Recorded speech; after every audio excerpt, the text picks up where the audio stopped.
हाफिज साहब, प्लेइंग 11 देखते हुए जैसे अभी उन्होंने कहा कि 15 का स्क्वाड पहले अनाउंस होगा, उसके बाद ही हम प्लेइंग 11 की तरफ जाएंगे कहीं ना कहीं, तो अगर ऐसा मतवक्को है कि साइम जो है वो प्लेइंग 11 में एक आधे मैच में उनको ड्रॉप किया जाए? देखिए, बात है कि कुछ भी हो सकता है।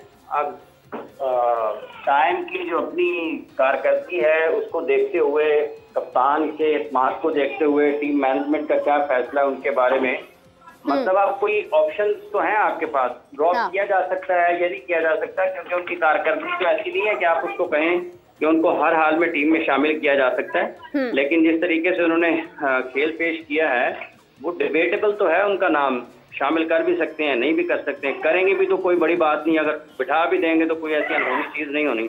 हाँ, बिल्कुल सही बात है। मतलब कोई तब्दीली जो है वो हो भी सकती है, नहीं भी हो सकती है। अच्छा हाफिज साहब, इसी के साथ साथ अगर बात की जाए कि कल जिस तरह हम गुफ्तगू कर रहे थे कि कोई एक आधा प्लेयर जो है वो और भी आ सकता है, तो आमिर जमाल के चांसेस नजर आते हैं या आपको लगता है कि नहीं, कोई बड़ी तब्दीली नहीं होगी?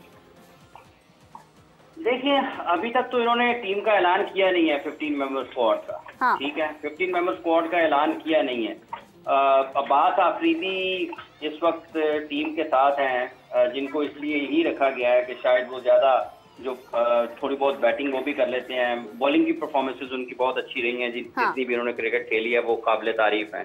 तो अब आमिर जमाल का नाम अगर अचानक से आएगा, क्योंकि उसको इब्तदाई तौर पर स्क्वाड का हिस्सा बनाने की जरूरत थी। अब अगर, लेकिन किसकी जगह, फिर अब्बास आफरीदी की जगह पर उसने आना था। अब अगर अचानक से आएगा तो फिर ड्रॉप, इसका मतलब अब्बास को ड्रॉप करेंगे या कोई एक फास्ट बॉलर जो है उसको ड्रॉप करने की तरफ जाएंगे, तो देखना ये है। लेकिन ये एक बड़ी टफ कॉल होगी कि अगर इस वक्त आमिर का या इन 15-16 में से किसी और का नाम आता है तो बहुत ज्यादा उसके ऊपर बहस बहुत होगी। जी बिल्कुल सही बात है। आमिर साहब, आपकी तरफ बढ़ना चाहूँगी कि अगर देखा जाए जिस तरह से ये डिस्कशन हो रही है स्क्वाड के हवाले से, मेंबर्स के हवाले से, एक और भी चीज़ है कि बाबर आजम के मुतालिक बात की जा रही है कि बाबर के 48 रन्स बाकी हैं, तो वो T20 में विराट के स्कोर के इक्वल आ जाएंगे और डेफिनेटली बाबर आजम जो है वो बना लेंगे। मतलब कोई बड़ी बात नहीं है उनके लिए, 48 रन तो वो एक ही मैच में बना लेंगे, जो हम उम्मीद करते हैं। बाबर की परफॉर्मेंस या उनकी फॉर्म ही ऐसी है। तो क्या एक लेवल समझते हैं, क्योंकि विराट कोहली जितने अरसे से उनका एक्सपीरियंस है, बाबर का एक्सपीरियंस है, और कहा जाता है कि बाबर और विराट का मुआवजा बनता नहीं है, लेकिन ये कि बाबर के सिर्फ 48 रन ही बाकी हैं। देखिए मेरा, आपने बाबर और विराट की बात की, देखिए ये दो डिफरेंट प्लेयर हैं। हाँ। बाबर की अपनी क्लास है, विराट की अपनी क्लास है। देखिए विराट बाबर से पहले आके खेल रहा है। हाँ। और उसने आफ्टर तेंदुलकर, हाँ, उसने जो इंडिया की जो भाग दौड़ थी ना रन बनाने की, जो देखें ग्रेट तेंदुलकर का रिकॉर्ड किसने ब्रेक किया है? विराट कोहली ने किया है। वो रन बनाने की मशीन तो है। हाँ। मगर देखें अगर हम अपने पाकिस्तान कंट्री की तरफ जाएं तो हमारा अभी ये अपकमिंग स्टार ही है ना बाबर। तो जैसे 5-6 सालों में देखें मेरा, आप क्यों बार बार बाबर का नाम लेती हैं? जाहिर है आप क्यों शाहिद अफरीदी का नाम लेती हैं?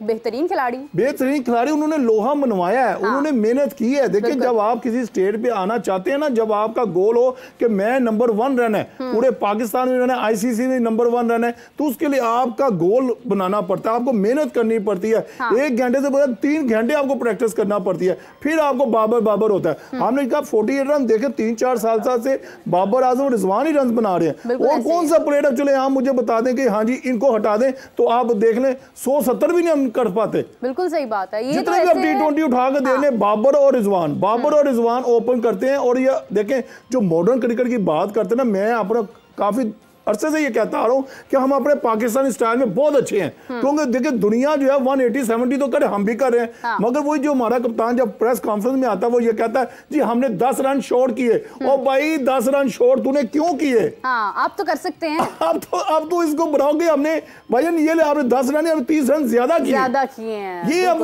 वो हम जो है ना 10-20 रन के अंदर घूम रहे हैं। देखें आप मेजोरिटी आप क्रिकेट दे लें T20 की, वहां पे 180, 200, 180, 90 इतने रन बन रहे हैं। हाँ। अब ये देखो मेरा, ये जैसे जैसे दुनिया आगे जा रही है, क्रिकेट आगे जा रही है, स्किल डेवलपमेंट हो रही है, हर लड़का जो है वो कितनी अपनी क्रिकेट में इंप्रोवाइजेशन लेके आ रहा है, कहां से छक्का मारना, कहां से नहीं मारना। वो इस लिहाज से हमें यहाँ 10-15 रन की कोई औकात नहीं है। हमें जो है ना इसके ऊपर आज देखें, अब ये फ्यूज नाम की खत्म होनी चाहिए। हमें अब 200-220 तक रन लेकर जाने हैं और हर एक को जिम्मेदारी लेनी है। बाबर आजम हमारा स्टार है जी, हमारा कप्तान है। हाँ। हमने, और अगर ये बड़ी अच्छी बात है, अगर ये 48 रन करता है तो विराट कोहली से आगे जाता है। ये तो पाकिस्तान के लिए ऑनर की बात है। बिल्कुल सही बात है। हाफिज साहब, आईपीएल की परफॉर्मेंसेज जो है वो बहुत ज़बरदस्त रही हैं इस दफ़ा। तमाम अगर ममालिक के जितने भी लोग आईपीएल में मौजूद थे, जॉस बटलर की अगर बात की जाए तो क्या कहेंगे, कितना ख़तरनाक हो सकती है उनकी परफॉर्मेंस पाकिस्तान के लिए इस सीरीज़ में? देखिए, इंग्लैंड की टीम के कप्तान हैं और बेहतरीन क्रिकेटर हैं, वर्ल्ड कप विनिंग कैप्टन हैं। अगर आप उनको हर तरह के क्रिकेट में देखते हैं तो वो एक शानदार किस्म के क्रिकेटर हैं। आईपीएल की कारकर्दगी अच्छी हो या बुरी हो, इससे फर्क नहीं पड़ता कि जॉस बटलर जो है उनकी सलाहियत के ऊपर कोई सवाल उठे या उनकी कारकर्दगी के ऊपर या उनके रन्स बनाने के ऊपर। आईपीएल का उससे कोई ताल्लुक ऐसा नहीं है कि वो वहाँ पर अच्छा, लेकिन एक फॉर्म होती है ना, आपको करंट फॉर्म भी नजर आ रही होती है। खुद इंडिया के बहुत सारे क्रिकेटर ऐसे हैं जिनकी कारकर्दगी अच्छी नहीं रही है, तो उसको बुनियाद बनाकर उनके मुस्तकबिल का तो तयन नहीं किया जा सकता है। लेकिन जॉस बटलर बहरहाल एक बेहतरीन क्रिकेटर हैं। जिस तरीके से उन्होंने पाकिस्तान के खिलाफ 2022 के वर्ल्ड कप में फाइनल में बैटिंग की थी, अगर उसको देखा जाए तो वो पाकिस्तान के लिए तो इंग्लैंड का कोई एक खिलाड़ी नहीं, इंग्लैंड के बहुत सारे जो वाइट बॉल क्रिकेटर्स हैं वो बहुत बासलाहियत हैं और बहुत ही अच्छा खेल पेश करने की सलाहियत रखते हैं। देखना ये कि पाकिस्तान उनके खिलाफ किस सख्त अमली के साथ मैदान में उतरता है। हमारे बॉलर्स वो मौसर किरदार अदा कर पाते हैं या नहीं कर पाते, अपनी पोटेंशियल पर बॉलिंग करने में कामयाब होते हैं या नहीं होते हैं। तो इसका जॉस बटलर बहरहाल एक मुश्किल हरीफ जरूर हैं पाकिस्तान के लिए। हाफिज साहब, प्लेइंग 11 देखते हुए, जैसे अभी उन्होंने कहा कि 15 का स्क्वाड पहले अनाउंस होगा, उसके बाद ही हम प्लेइंग 11 की तरफ जाएंगे कहीं ना कहीं, तो अगर ऐसा मतवक्को है कि साइम जो है वो प्लेइंग 11 में एक आधे मैच में उनको ड्रॉप किया जाए? देखिए, बात यह है कि कुछ भी हो सकता है।